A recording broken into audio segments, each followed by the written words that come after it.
சிவாய திருச்சிற்றம்பலம். பேரன்பு கொண்ட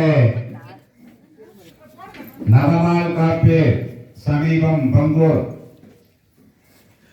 கிராம பெரியவர்களே, தாய்மார்களே, பக்தவியர்களே,